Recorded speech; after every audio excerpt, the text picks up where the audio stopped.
Welcome to Experiencing Consciousness. My name is Jan Dyba. And I'm Dr. Kathryn Rossi. We're happy you're here. Hi, and welcome to another episode of our podcast. Basically, last time we were talking about the trance and its induction, and we were talking about the fact that there are some rhythms and stuff that actually takes more than 40 to 50 minutes. Some of them take 19 to 120 minutes.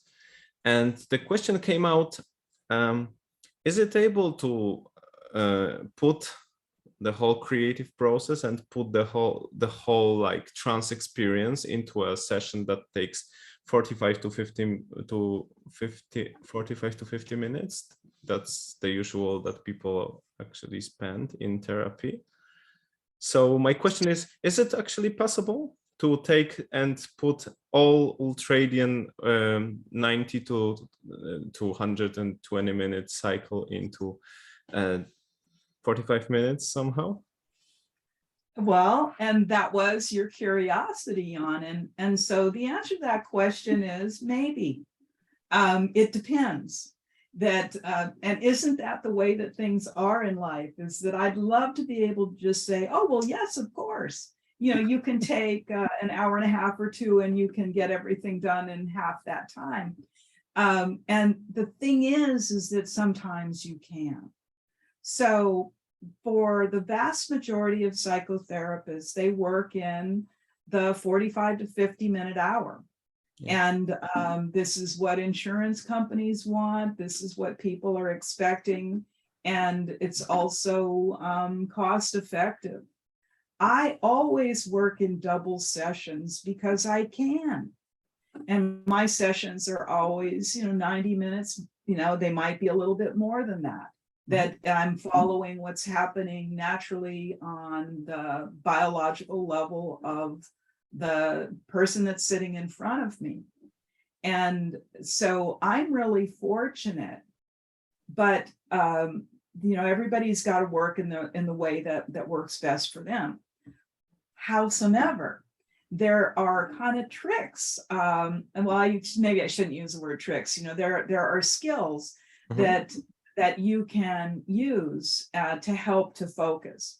So the big thing that happens when a person comes in to see you is that, if they're coming for the first time, are you going to be able to apply this? Probably not, because it's going to be more of an exploration session where you're going to find out about them and what's important to them, what their difficulties are and whatnot, and you're going to establish a way of working with them.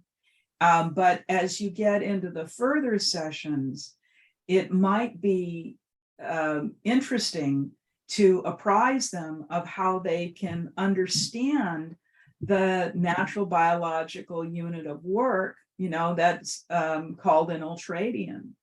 Now, if you tune into yourself, and when you wake up in the morning, how long can you work before you need a break, Jan? Well,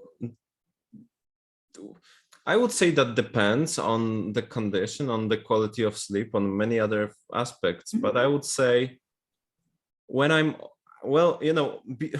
just when I'm awakened, I'm most of the times I have the feeling that I'm not able to work at all. Okay. But then after that initial part of the day, I think it will be something like 2 hours before I feel those signals that I really need to do something. Okay. Now, when you get to be like 9 o'clock at night, how long can you work before you feel like you need a break?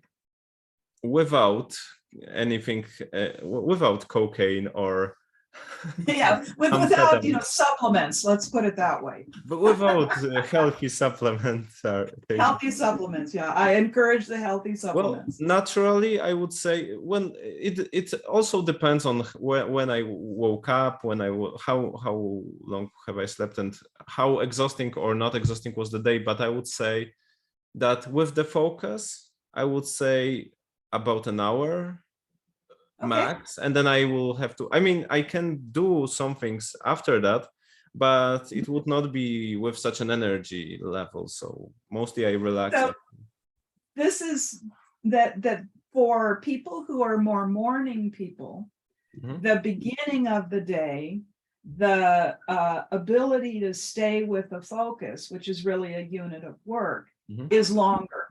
I can do 2 to 3 hours in the morning Mhm. before I need a break. When it comes to be the evening, it's like 45 minutes. So when you take these, and everybody that's listening can kind of tune into themselves, and well, what's your rhythm? If you're a night person, then it's going to be flip-flop, where the concentrating in the morning is more difficult, but concentrating in the evening is easy. So, it's just knowing yourself. But the point here is that these rhythms are flexible. And we're constantly adapting our situation to the rhythms. Mhm. And that's not like clockwork. So you can be like concentrating really, really, really hard. Somebody interrupts you and there's something really important to do, and you shift. Mhm. And you might even be beginning the ultradian process all over again. So it's a little bit of a challenge to understand ultradian rhythms in this particular way. This is why knowing how to tune in is really important. But I just told you that these rhythms are flexible. And this is what is the most important when you're realizing. So a client's coming in, and most of the time what happens is that they need to orient themselves, and so they sit, and they might be fidgeting a little bit, and then they're talking, orienting, and that talking and orientation is usually about 20 minutes, give or take, before they kind of focus on what's really important to them. And again, this is something that you can, I always say, don't take my word for it, try it out for yourself to see what's true for you. But most of the time it's about 20 minutes. Sometimes it can be 25. Sometimes they get a second wind and they go on like that for 40. And so they're not in the, they're in stage one. They're in, really trying to form the question or concern type of thing. And but so say, for instance, this takes 20 minutes or so, and now you're ready to do the work. And all of this, it's seamless, I mean, you're kind of going from one thing to the next, but in like the depth of the therapy, if you're using therapeutic hypnosis, this might be a time that you introduce a trance, or you notice that by minimal cues that the client is going into a trance, which is how I generally work. And so now they're in this healing phase where they're in a really different state of consciousness, where they're opening up to new possibilities, and they're in stage 2. Now, stage 2 is the difficult part. It's the puzzling part. It's that where the emotions, there can be angst, there can be sorrow, there can be anger. It's the working through. And so it's not like you're going on a picnic and looking at the birds flying by. There's really work that's going by. Typically, how long does that stage last, in your opinion, Jan? This stage 2? Well, I think it depends on the problem. If you focus on something really big, it may, it may even, I think it may even go beyond one cycle if if something is very difficult? Oh, sure. There's repeat cycles. There's iterations, Yeah, but so in one sitting down. in one sitting down, if you are if you do the complete work, let me think about that. Stage 2.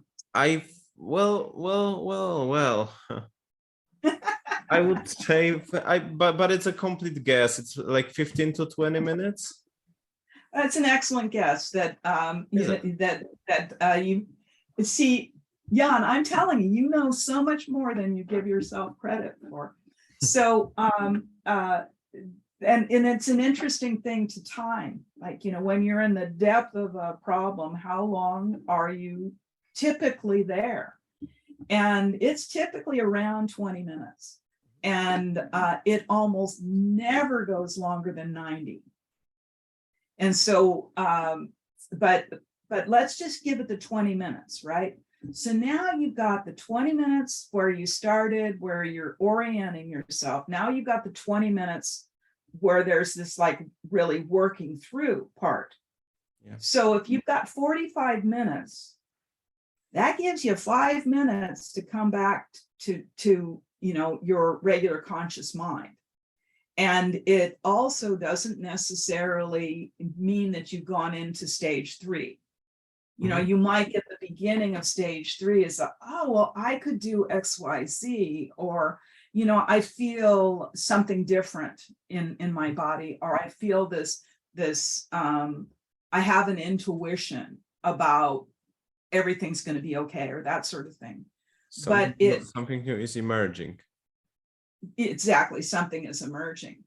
So I don't know if I froze or not. I think I did. You did, but I'm back. We are back on track. I'm telling you, I was a statue and now I'm in person again. Okay. I will now cut. I won't cut that out. It's very cool. I mean, oh, no, I mean, it is what it is when we're working on. Exactly. You know, you're in Europe and I'm in the United States and California. You know, it happens. So, you know, when you're just doing the math on the time situation, you know, where now 40 minutes has gone by and there's 5 minutes left. And so that's the time that one needs to sort of reorient to, okay, you know, and coming back to this room, especially if people have been in a deep trance, you want to make sure that they're okay to get into the car and drive where you're going to drive next. And so there's needs to be this reorientation time. So, and I recall this early on as I was a practicing psychologist, and I worked in the 45 to 50 minute hour. And then I would say, just as I've been taught, listen, you really made some strides today, and let's pick this up where we left off next week. And then I noticed that the next week I was all ready to go. It's like, well, let's continue this journey. But the clients typically were on to something else. Yeah, exactly. And so I didn't know. Can I just one question? Does it mean because that's also something that I was just, you know, independently thinking about. Does it mean that they actually processed the thing and they are ready to work on something else? Or does it mean that, you know, they are starting from scratch? And I'm going to echo you, Jan. It depends. Okay. You know, it depends. But the thing is that, again, you know, it's from your experience. Like, do people come in and do they want to take up where they left off a week ago? Usually the answer is no. So how, you know, how do we then set it up so that they understand that it continues? And so this is, I've found it really helpful educating people about the ultradians and what happens with the ultradians and how they repeat themselves. There's like, there's really 12 units of work that you can do in the course of the day, whether you're asleep or whether you're awake.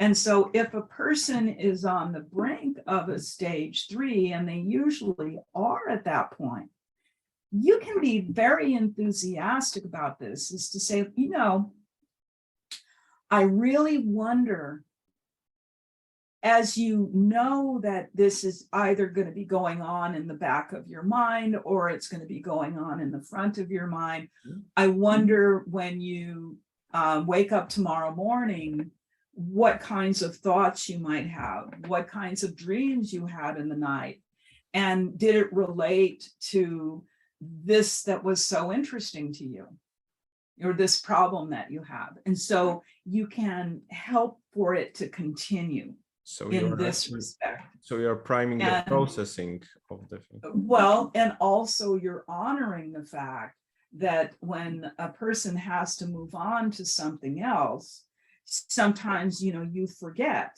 like it gets lost, and then it can come up again the next week, but the same thing can happen. So, you know, the idea is to have a really satisfying life. So that comes from my personal ethics, is that I want you to have a really satisfying life. So as a therapist, that's in the back of my mind. And a satisfying life is when you actually have the courage to stay with a problem or an issue long enough to solve it.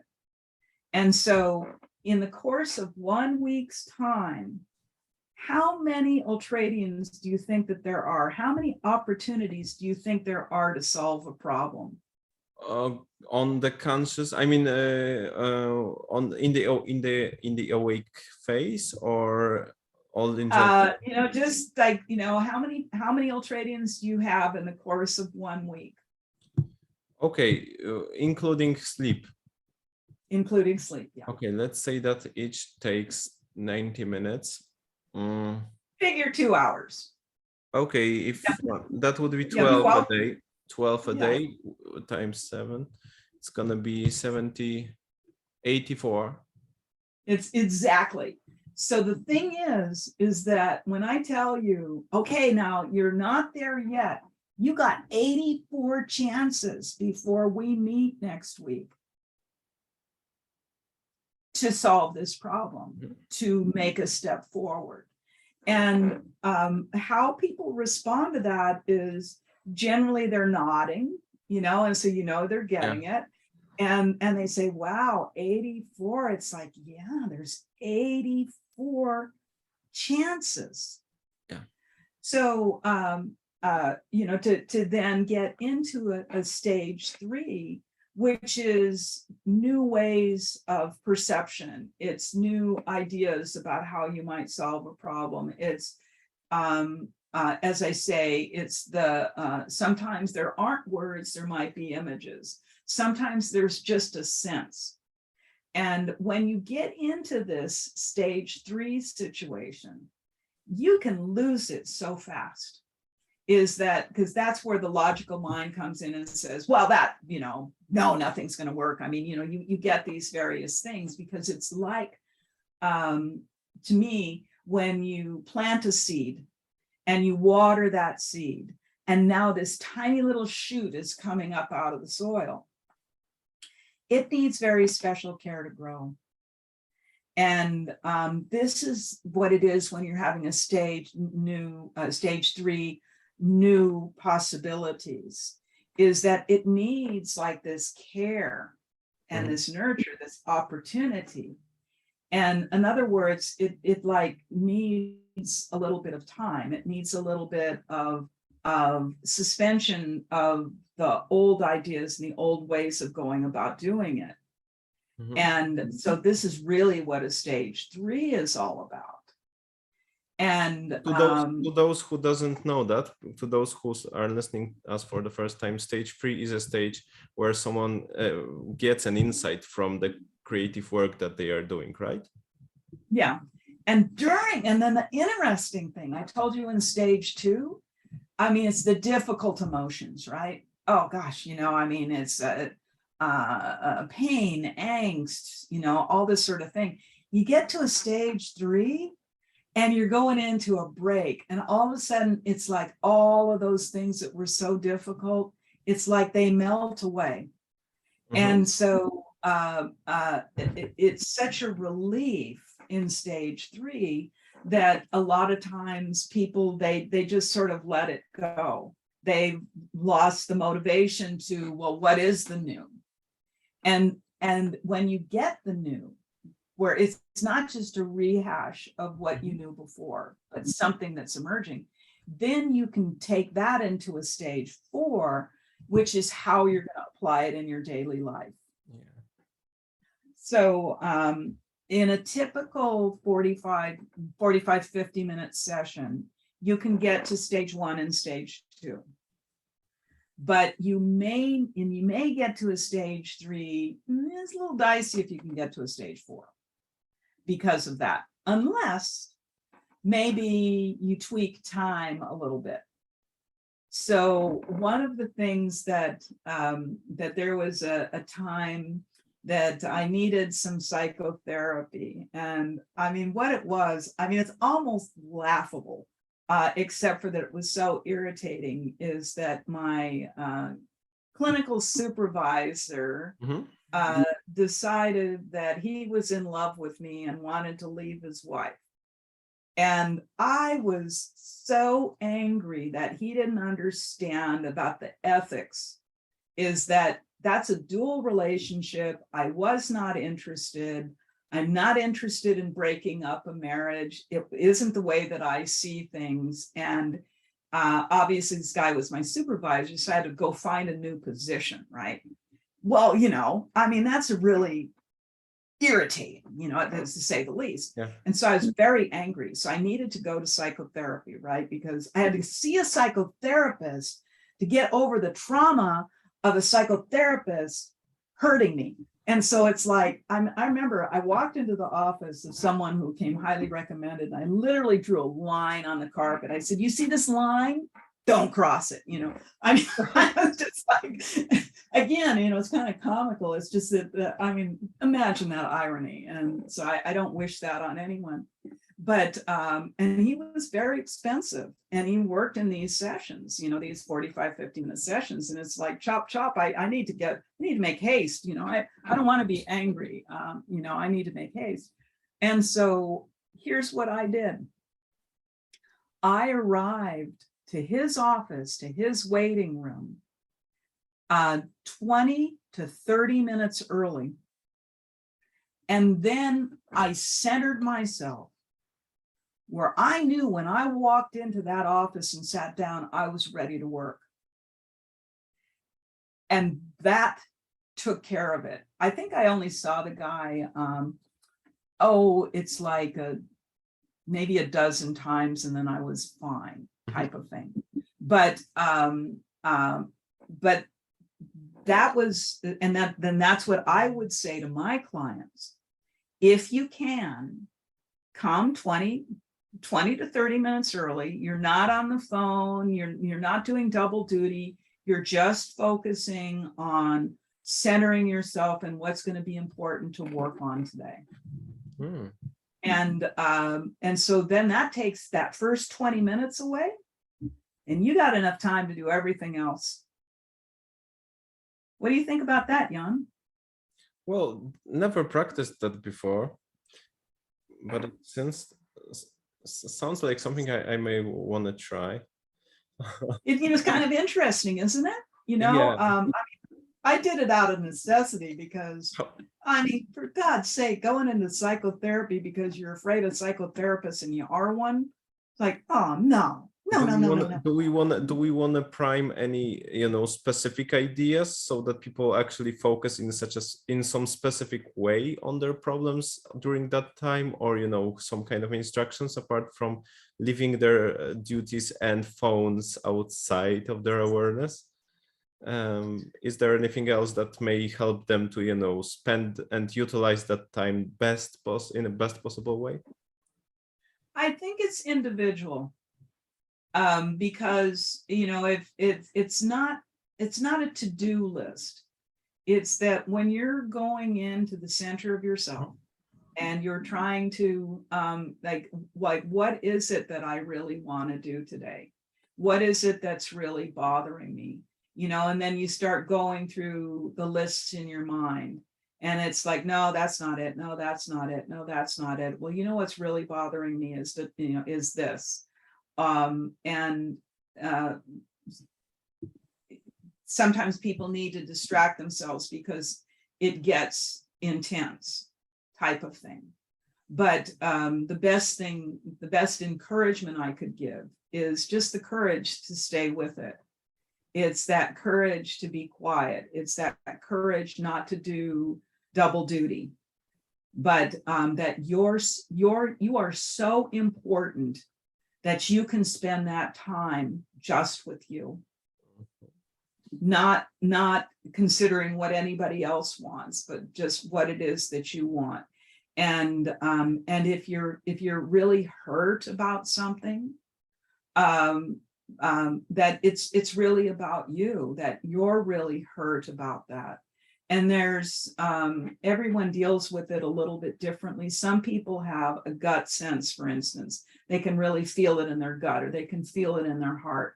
Some people that they're going the intellectual route of, I really want to deal with this particular thing right now. When you bring into psychotherapy what is most active going on inside of you, the chance of transformation is high. And that I'm kind of, from the earliest days of practicing, I've been interested in brief psychotherapy. How fast can this go that you don't need to come in to see me? I've always been interested in that. And then you can always come back for tune-ups and this and that, but how fast can you get out there and live your life in a way that's free? And so this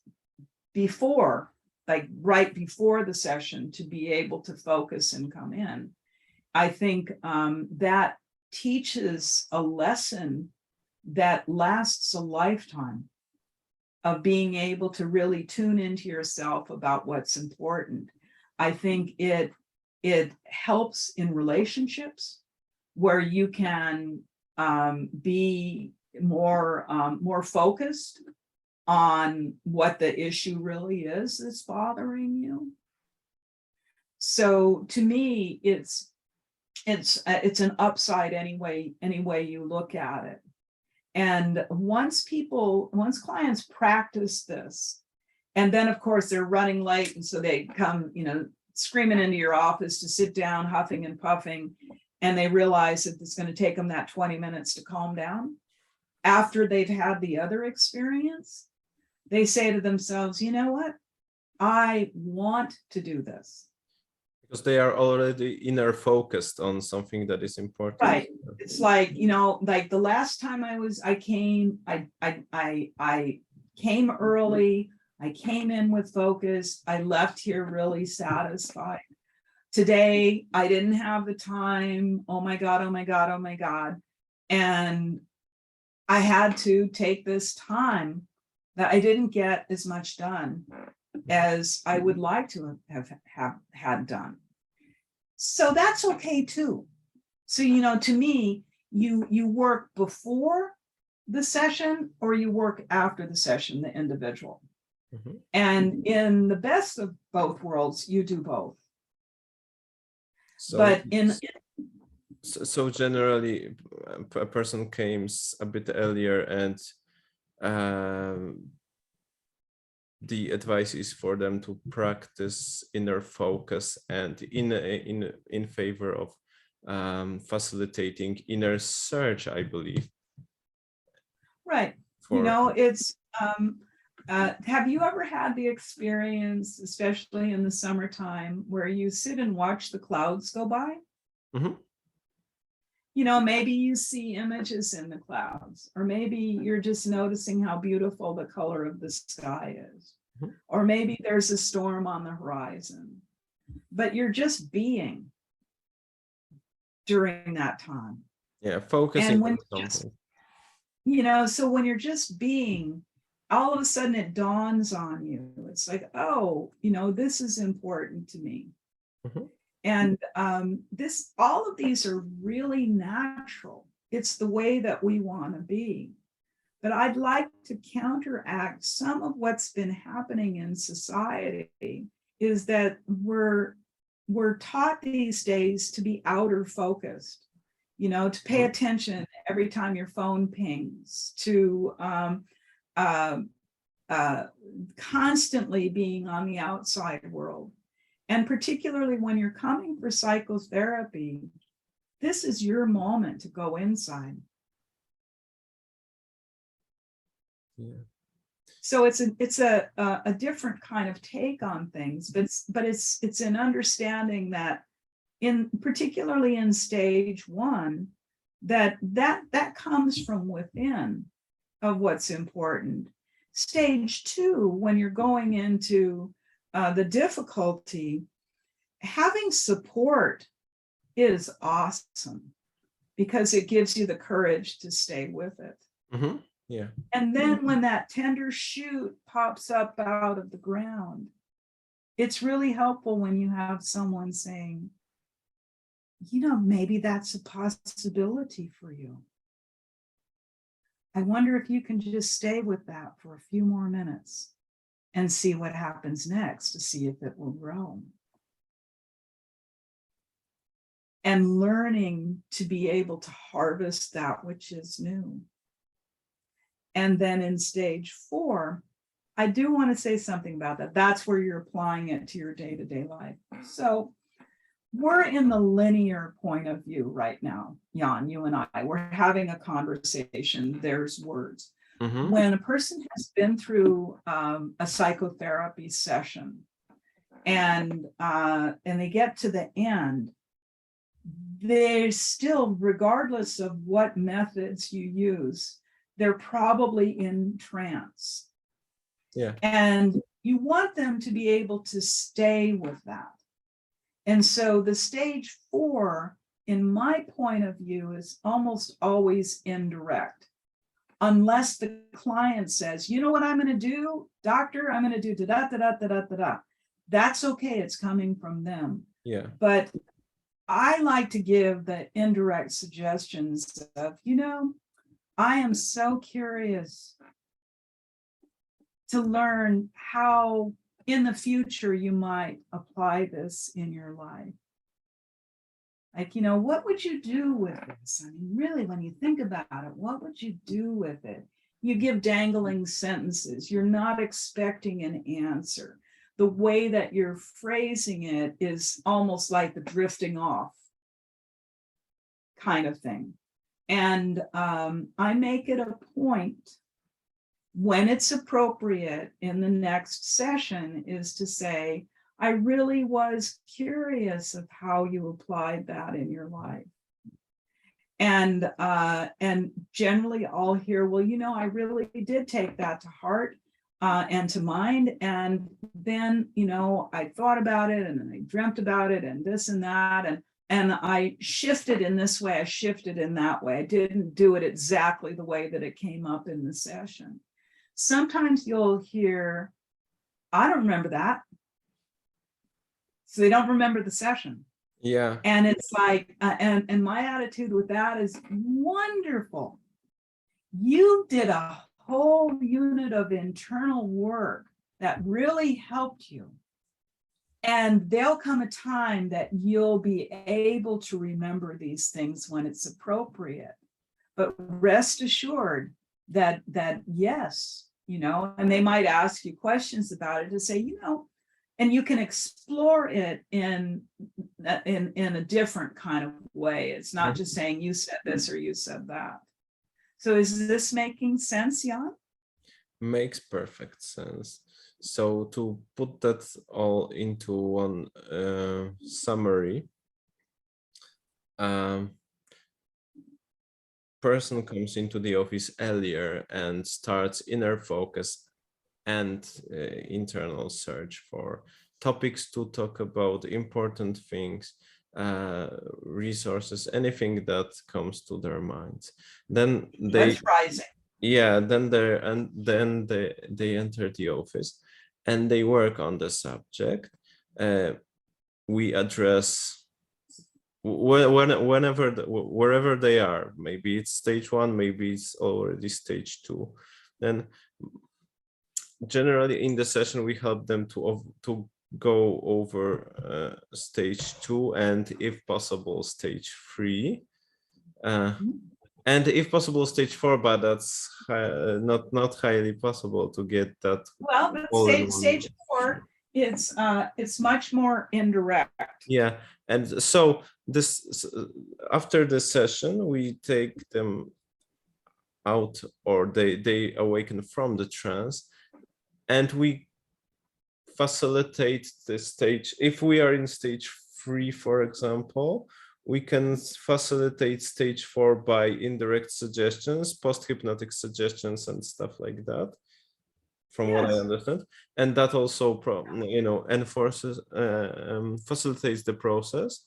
And then if they are already in stage 3, if they are not finishing, if they didn't finish the stage 3, but they are in it at the end of the session, we can facilitate that also by post-hypnotic suggestions and then come back to it next time and check how it went.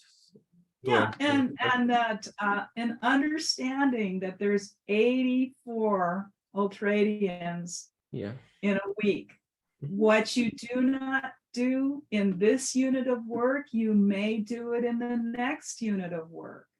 And for scientific problems, sometimes it takes 200 years, for instance. And so, but just in understanding, you get little bits and pieces. Sometimes you get huge chunks. Sometimes you get the whole pie. But in understanding more about the fact that in this time situation, and when there's so much more that we could say about it, but this was really specific today about how you put this essentially 90 to 120 minute ultradian and you condense it into 45. So another time we can talk about time distortion, because you can do some of that. But today it was really kind of specific of understanding what might end up being a much more satisfying way to work for you and for your clients. Well, that may be an interesting topic for another episode. Time distortion, which is one of the trance phenomena. Well, maybe we should do that one next time. I love time distortion. Yeah, it's pretty helpful, isn't it? Oh my gosh, and it's helpful, it's natural. And so you can see my face animating, that, it's just so much fun. And it's not manipulative. There's nothing manipulative. This was another episode of our Experiencing Consciousness podcast. Thank you for being with us. Thank you, Jan. You're the best. Be well, be happy, celebrate life.